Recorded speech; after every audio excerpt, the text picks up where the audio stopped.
Using the Audio API, you can convert your AI-generated text into lifelike spoken audio, thus bringing your application to life. Let's use the speech endpoint of the Audio API in our code.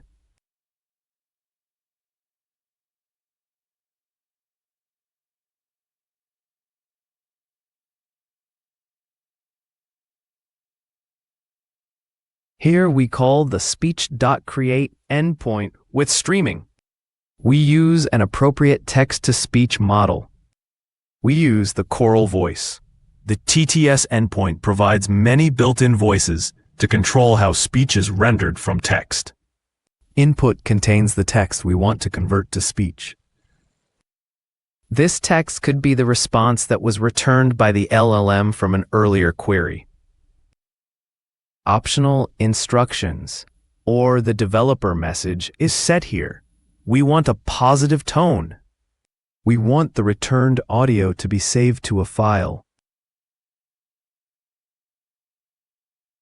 We set the file here.